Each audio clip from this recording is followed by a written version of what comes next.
Hello everyone, and welcome to the next episode of this little mini-series of Fara's Carrier Guide. We're talking about the new American carriers, and today's episode is the Ranger. So, Tier 7, here we are, Ranger. Used to be absolutely terrible, considered the worst of all of the four Tier 7 aircraft carriers. What's changed about it? Well, as we've done in the previous videos in this little mini-series, with the Langley, Bogue, and Independence, we're going to be talking about ship modules, exteriors, captain skills, and then we'll go into a general gameplay, and you can see how I would play it and how it's set up. So first things first, what's changed? Well, in the flight control module, we no longer have our 202 fighter setup with two dive bombers. We don't have the strike setup. We have one set straight 1-1-2. So we have one fighter, one torpedo bomber, and two dive bombers. Yes, two.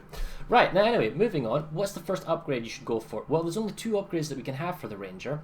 The hull upgrade on the Ranger does increase the hangar capacity quite significantly from 58 to 73 units, but I would still recommend going for the fighter planes first.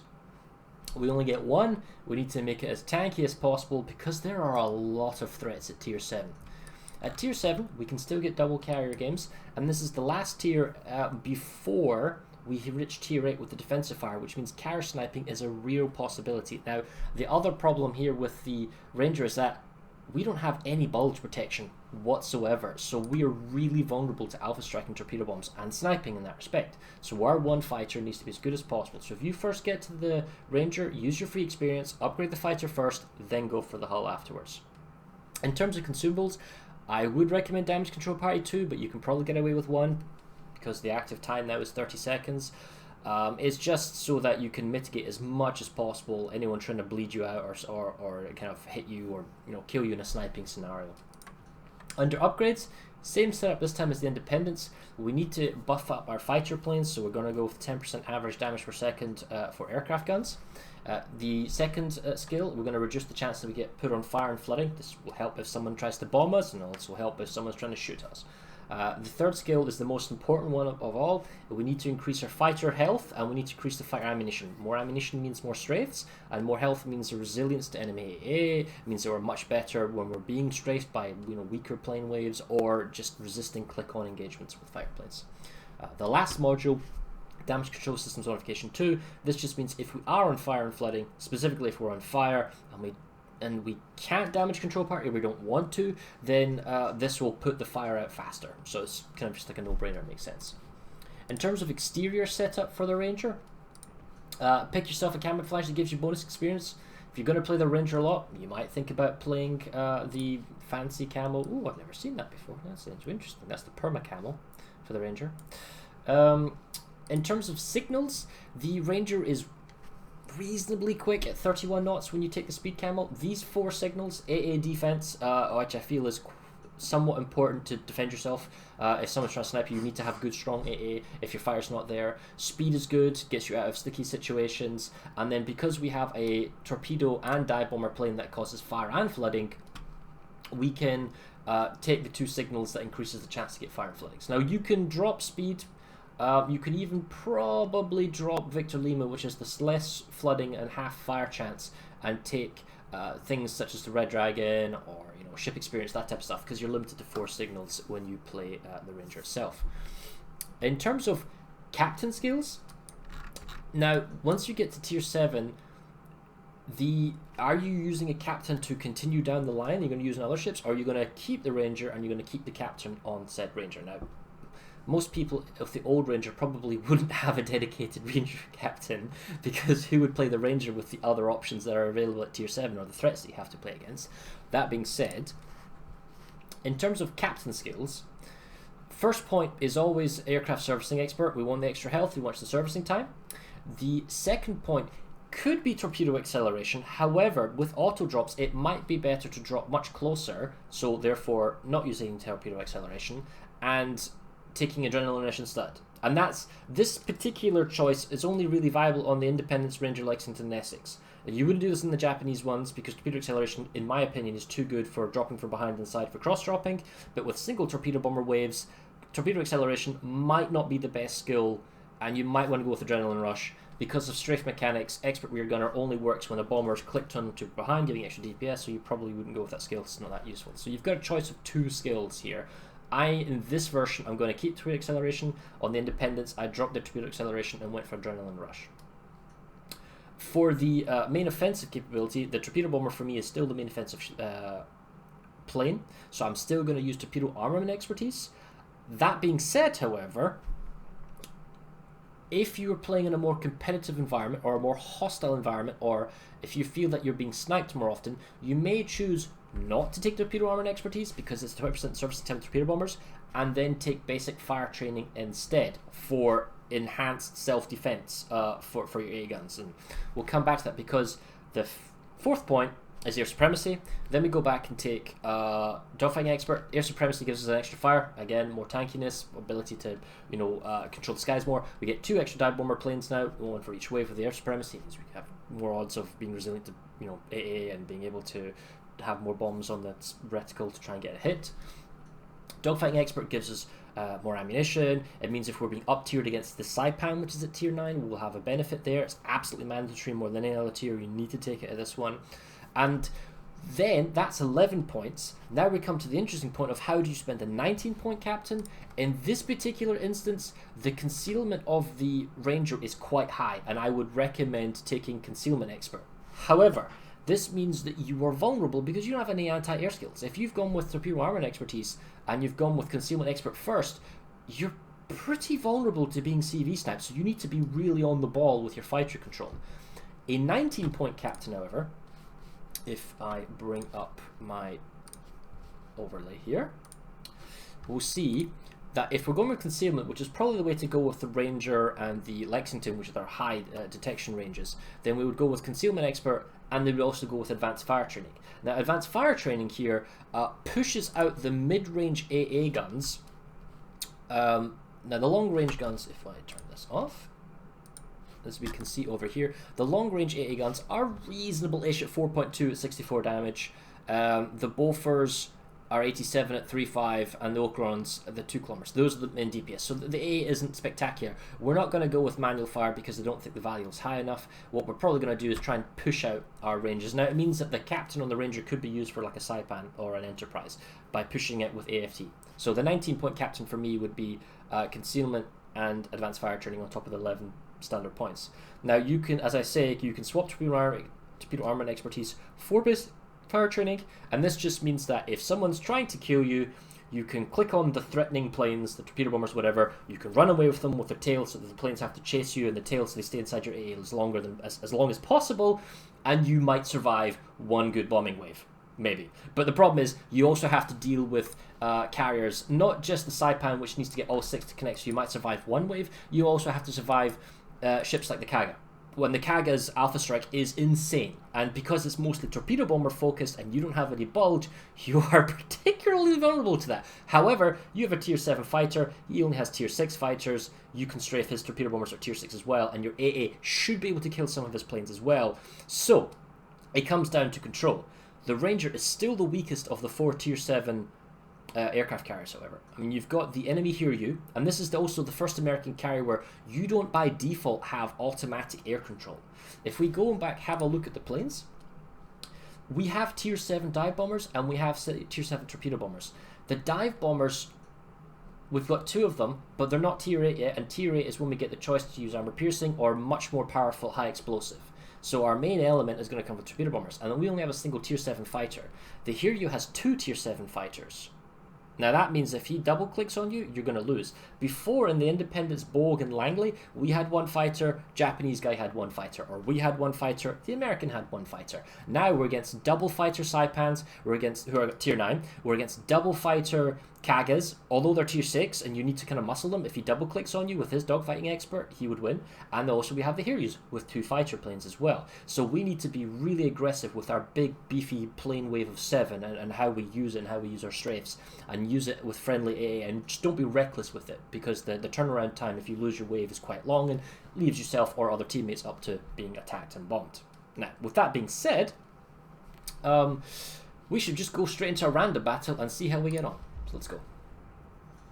Now, in this particular element, I have a 15-point captain, which allows me to have concealment. It means I am better at, before being spotted by planes, and also I can be somewhat closer to the front line without being ship detected and, shells lobbed at me from 19 kilometers away or something. It also affords me the ability to maneuver around, but it's not too short, so that if a destroyer comes in really close, I don't have enough time to react. Now, in this particular game, we're tier 7, and we've got tier 7 and 8s. That's okay. We're against the Saipan. It's a bit tricky because of his speciality of strafing and exit strafing without losing a plane. NCAL we probably don't want to touch, that's tier 8. Bismarck, maybe not touch. King George, kind of surprisingly good AA as well. You need to be careful of that. Gneisenau can good AA, so the New Mexico. Probably the New Mexico and the Gneisenau or the King George we can go after. Bismarck at stretch, and same with North Carolina, last choice. In terms of sniping the Saipan, it's possible, but the problem is we need to get through the fighters, and that's not easy. In terms of, there's a lot of destroyers, and it's very difficult for us to drop destroyers because we only have a single torpedo bomb wave. So we're limited in what we can do in that respect.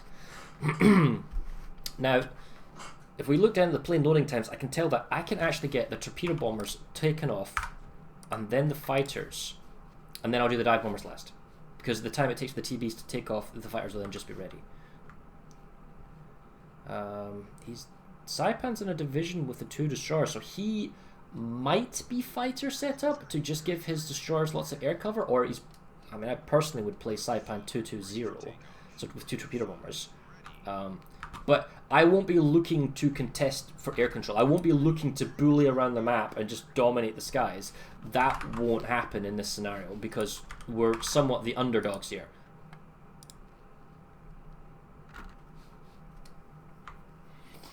Right. So we already see the first fire. We're not going to send our TBs in just yet.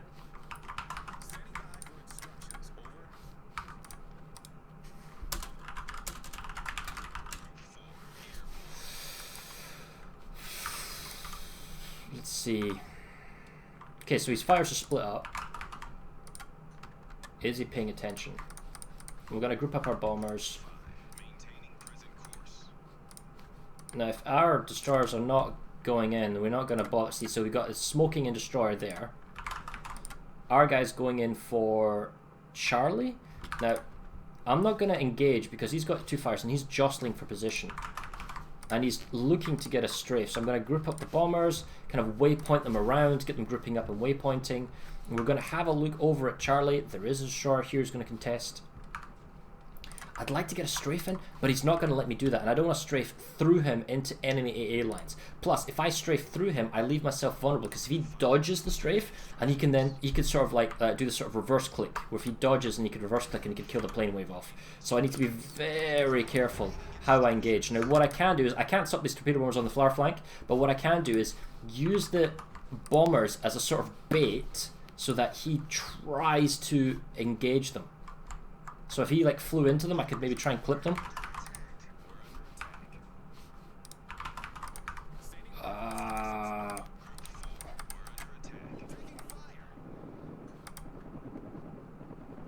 He would probably exit strafe immediately, so I'm trying to get these planes out of the way. Now the AA, and he's clipped, he should...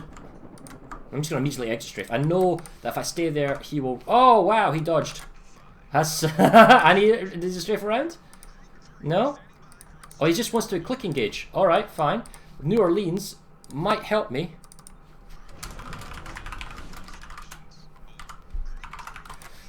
Alright, in this scenario, I am going to put him over there, and I'm going to split the bombers up. I'm going to lose that fire duel. The AA is not good enough. We kill 1 plane, he's down 4, we're down 7. It's not a good trade. He strafed, he clipped 1 or 2 planes, and then he double teamed them top, and I exit strafed because I was afraid that he would exit strafe with 1 plane and then strafe him with the second wave, which would be very, very punishing. So he's going to probably call back. No. We're down a ship. That's annoying. What do we do now? Probably send the 1 DB back. Oh! The Bismarck's made a mistake. He's beached himself. I don't see the fighters right now, so we are going to try and make as much of this as possibly can. It could be that his fighters are trying to... No, we don't have a lot of luxury here. And I'm going to try and lure him away with this one so that the other ones can... And I'm going to try and lure him away so the TBs can get in. Because the TBs are the real threat.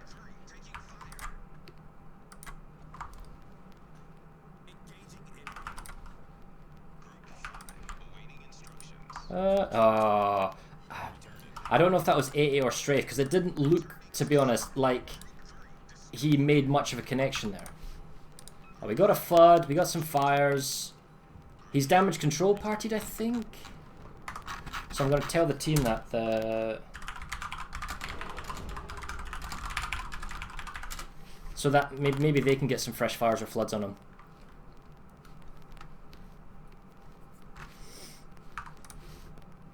Now I can afford to be a little bit more wasteful, but the thing is, I'm down to like last TB heat waves. You get 3 waves at tier 7 though, as opposed to just 2 of the tier 6s, so you can afford to be a little bit more wasteful. And in this particular instance, although we didn't do a huge amount of damage to the Bismarck, we definitely helped punish him and get him killed. So that's a big kill. I can't protect these guys over A. I'm trying to do firework over the main group, so we're going to lose A. The question is whether or not we're able to get B or C, and it doesn't look like that's going to happen. It's quite a tricky matchup, this game. We have our fighter back out. Our Bismarck's looking for intelligence, so sure, we'll use our fighter. We'll try and go over and spot the destroyers in advance. Maybe he can get some shots in. At the same time, we're going to try and maybe bomb on this side of the map. Give our team a minor edge. Oh, wow. Everyone's kind of just collapsing here. This is not a great game. Oh, he's got wrecked by deep water torps. We didn't get there in time. Yeah, this is game over, I think. Maybe we should play another one.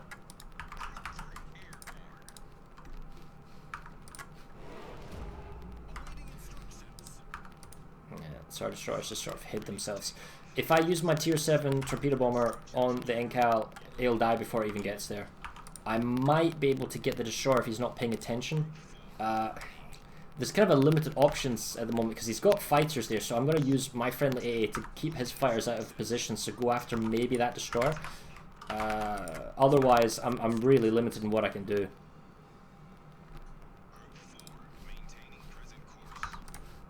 I'd like to bomb the King George, but not when there's fighters there.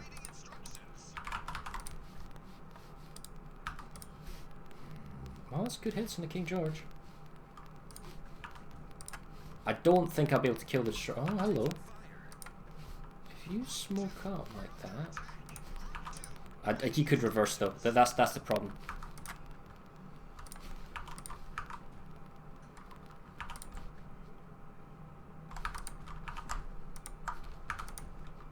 He's going to try and strafe, I reckon.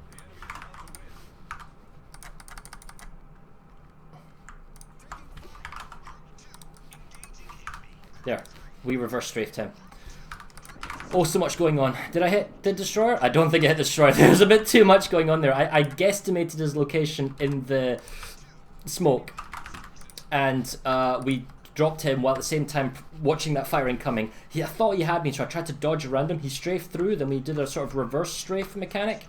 And now that we've got the slight lead, we're going to use both our dive bombers to try and finish off this King George. Unless someone... cool, someone else gets him. Right, let's go back down. Let's go south. Let's do a little bit of spotting for our destroyer. The Bliskavika is coming over. We might be able to drop the NCAL, and probably that's what we need to do. I'm not going to go immediately next to this fire, because I'll go too close to the NCAL if I do that. But I really want to spot the...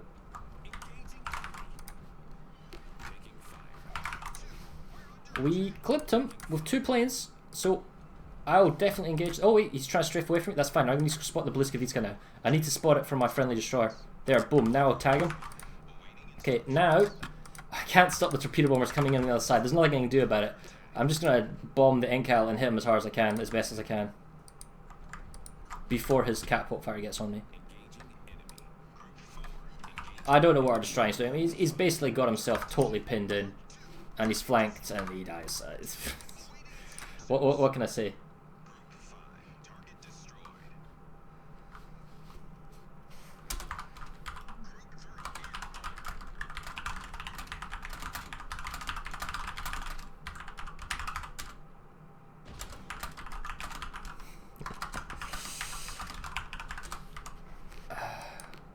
Oh yeah, now we're gonna get bombed. As long as he doesn't hit us with all 6, we live.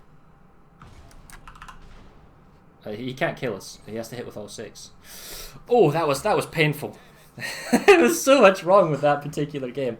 Normally, I only do 1 game with these things, but let's do one more, right? I mean, we can't win every game and have it easy, but when it's stacked against you, this is the difficulty in that the Ranger isn't a ship that can carry as well as the others. Like the Hiryu has ability to cross-drop destroyers, has the ability to bleed out with fire flooding combinations, enemy battleships, that type of stuff. Or you can cross-drop cruisers if you need to. So, and also with 2 fighter waves, you can better deal with the Saipan's 2 fighter waves. The Kaga has huge strike potential, but you would obviously slightly struggle with the enemy fighters as well. But at least you can cross-drop or you can go after bigger targets. The Ranger struggles in that with a single TB wave, you can't really go after destroyers. There was a lot of destroyers that last game, and you can't really be as effective. So we'll see. But anyway, in this game, we're top tier at 7, so that's cool. 5, 6, 7s. That's brilliant. We're against the Hiryu. That's fine. We can deal with that. He's in a division with an Algerie, so I'm not sure how that's going to pan out. Maybe the Algerie probably has defensive fire, especially if he's teaming with a carrier. The other cruisers, the Leander Emerald don't have defensive fire. The Fushan won't have that. Miyoko and Algerie might. The battleship-wise, Fusu Kongo, definitely we can... Sorry, Fuso Kunik, we can definitely go after them. Oh, it's a double carrier game. Wow, I didn't notice that. Independence. Alright, so we could probably muscle this. We can definitely muscle in the click, but we probably want to strafe, so we need to be careful. They have 3 fighter planes to our 2. In terms of battleship targets, you know, we've got lots of options. And this... Oh, we don't have a destroyer. Well, that's okay, because it's a standard battle. Going from an all-destroyer game to a no-destroyer game. We have some good AA ships, though. We've got the Cleveland, defensive fire on the Grash base, maybe keeping our team safe. Scharnhorst can have good AA, so can the King George. Alright, you know, let's go to the middle of the map and set up a lookout.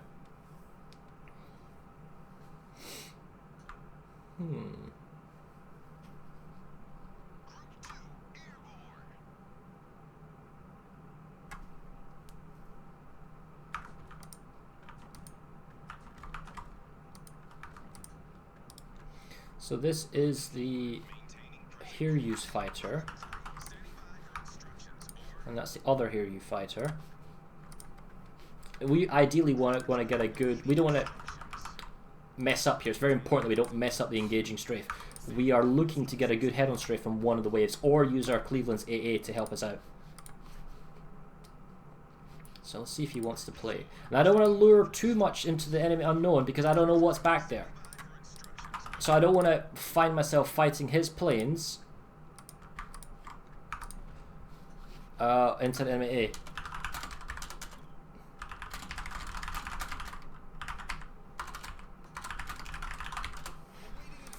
Ah, there's Fushan. Oh, watch out, you're going to get strafed. Well, I know where he's going to end up, right? So I can maybe clip him off. Okay, well, I get 1. Oh, he's trying to get into me. No, fuck you.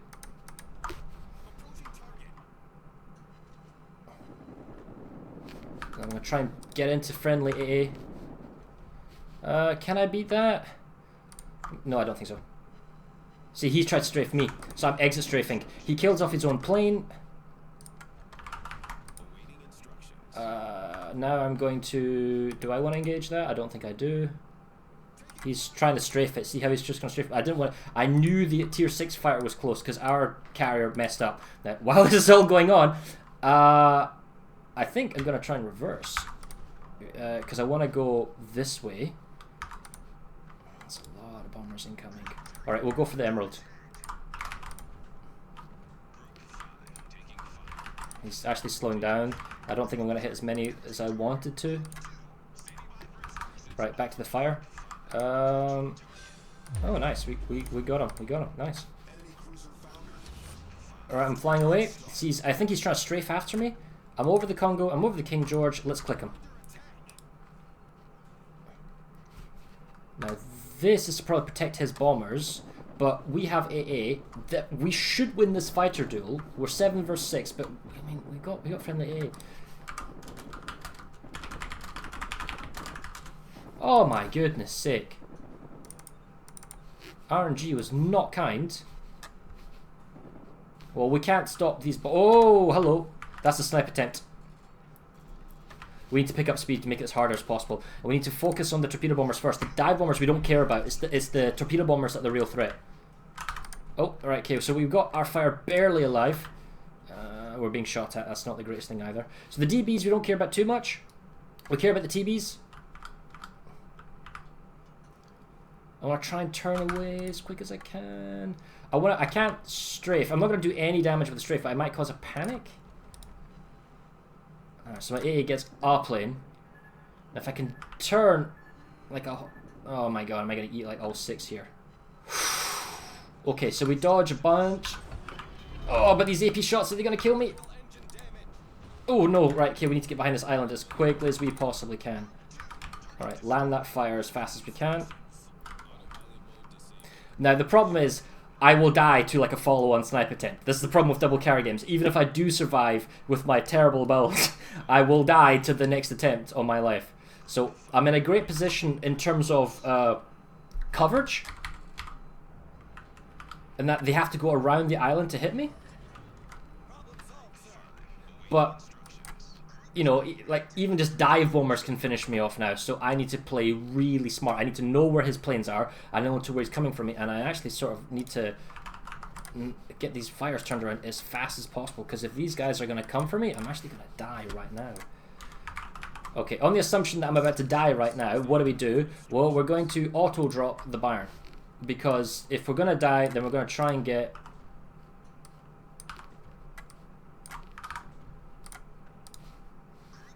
Oh, good, he's got fighters on it. So that will panic... Oh, but... I need to get my fire in the air as quick as I possibly can. Oh, that was a fortunate spot. Okay, so he's not bombing us. He's not bombing. He's going after King George. That's great. So we can actually take our time now on the Bayern. We get our fighter up. We'll do it on directly on ourselves. We're going to send our bombers for the Bayern. He'll probably die anyway, but we need to be careful. This little fighter here... So we're going to split them up. It's not going to happen. No straight lines. Don't make it easy for him to strafe. Not sure what he's doing right now. Never mind. Okay. What can we go for? Well, we're going to get their base. And... I'm going to try and help the bomb down here. This is where the enemy pushes at, right? I'm going to go ever so slightly forwards. So that is here, use fighter. I'm going to go down, maybe go for the fuselage, that type of stuff. If he chooses to engage me, I'll do a head-on strafe on him. What I don't want to do is, like, oh wow, we just lost both ships. Right, there's no point now. Not going to bother. So now, the new game plan is we're going to save our strike force for when they try and go for the cap. And we're going to make a clean run for it as quick as we possibly can to leave the cap here. Because they're now going to push everything they can into the cap. There's nothing to stop them. Our goal is to reset them on the cap because we are inside their base. Now, God, I'm a sluggish ship, that's for sure. I'm just keeping the planes on the air detection line. You see my kind of bubble on the minimap? So anything that flies near here, I will engage it. And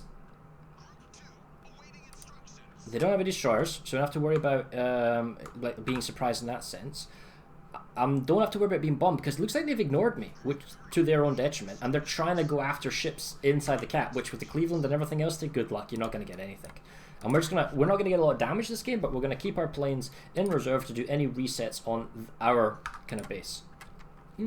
Hello, are you flying back this way? Sure, I'll entertain you.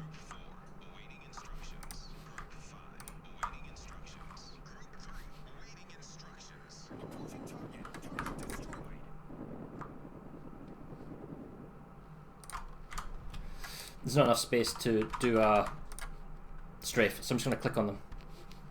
Watching for enemy fires. Oh, that one's down. Get the next one. Watching for this guy. basically going to help this Belfast out. Oh, looks like one of the carriages down. Oh, the Hiryu's down. Nice. That'll be why they're not doing anything. Oh, we got sunk down here on that island down there. Gotcha. Alright, then we'll just get some free plane kills. Now, while this is happening, I need to be observant to where the enemy independence planes are, and they are here. So we're not going to get bombed, and we're just going to keep running north. In fact, we're going to try to attack the Leander, maybe? And we're going to go after the torpedo bombers more than anything else.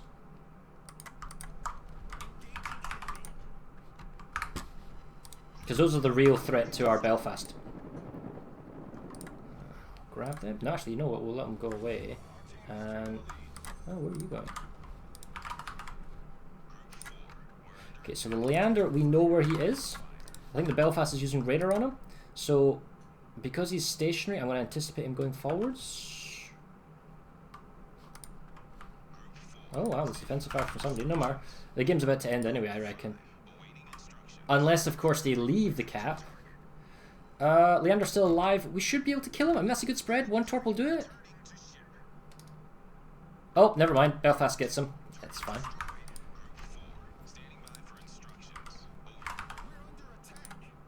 Okay, what now? Well, we're going to keep well away from any hostile ships. Algeria is a maybe, but I don't want to go after him until I know he's been on fire. So I can get damage control out of it. And I'm going to call my fighter back just to get some fresh ammo, because there's no point in him being out there. Okay. Algerie's wounded now. We could go for that now. Okay, let's do that. He can't heal. Assuming there's been a defensive fire, there isn't. Let's do the drop now. Get as tight as we possibly can. And roll the dice for RNG. 3 bombs. Out of 13 planes that dropped, we got 3 hits. But we got a fire, and it looks like he is actually going to burn. So we might get the kill for it anyway. Maybe. Doesn't look like Belfast can show. Oh, maybe he can show. No, no. My kill. Nice. Okay. It looks like our team isn't going after a cap. Our Belfast is doing a good job at helping keep the base safe, so we should definitely compliment him. Well, our team isn't necessarily capping. All they needed to do was hide in this little bracket here and they would have won the game, but I guess they want to go for kills, so, like, whatever. Ooh, now... okay, so I was going to say, wonder what the Belfast is going to do in this scenario, but the problem is that the enemy independence only has 2 plane waves, so he's lost so many plane, from plane attrition losses, that he can't go after Belfast. Plus, he's only got a single torpedo bomb wave, and the Belfast is hyper maneuverable. Yeah, so we win the game. Great. And then they ran out of points. Not bad. How did we do? Yeah, we did average. We got a lot of plane kills, 39. Enemy here, you got 28. We got 2 kills. We survived the sniper attempt on us when we had like no fighters. So just, it's all right, not bad. I mean, the Ranger still suffers. You will do better. I mean, is it better than the previous Ranger? Yeah, it is. You have some meaningful impact because you can bomb torpedo bombers and dive bombers. You can actually get kills and that type of stuff. Is it as good as 202 for air control? No. Is it as good as bombing as strike? No, but then again, you don't have any fire cover anyway, so you'd really be shafted in that game. It's like a weird middle ground. Now, comparing this thing to the Saipan, there's no comparison. Saipan's got fast, tier 9s, high health torpedo bombers that can do a lot of alpha. It can't bleed and dot over time as well, but they're quicker. It's got 2 fire planes, it's got extra. Saipan is way better than the Ranger. And then on the flip side, if you're looking at the premium Kaga's offensive capability is far higher than the Ranger's. And it has 2 fighter waves rather than 1. Yes, they are slightly more fragile with being tier 6 than being 1 tier 7, but they can have more map presence, and you can do more things, and you can do more strafing elements, and even if one plane wave gets clipped, you still have the second one to do something, so it swings and roundabouts, but the range is still a lot worse than the Kaga, and then you compare it against the Hiryu. Well, in this game, Hiryu had 2 fire waves. We had to be very careful because we need to outplay both his fire waves. He only needs to outplay one of our waves. So if we mess up once, that's us gone. If he messes up once, he can still rely on the other plane wave to do something productive. So it's not as much pressure on not messing up, really. Plus, the Ranger is very fragile. Even though it's got high health pool to torpedo and snipe attempts, it's fragile. And with only a single fire plane wave, are you out in the middle of the map kind of fighting and protecting your bombers or going after something, or are you over your ship, dealing with that surprise bomber wave if it comes in, especially when double carrier begins, because you can't really keep track of everything that's going on. Anyway, that's by the by. I'm going to end the video now for the Ranger, the special 2 games of randoms. If you haven't already watched the previous videos on the Langley, Bogue, or Independence in this sub-series, go ahead and watch them. Coming up next will be the Lexington, and then we'll go follow that by the Essex and Midway. Thank you very much for watching, and we'll see you next time. Goodbye.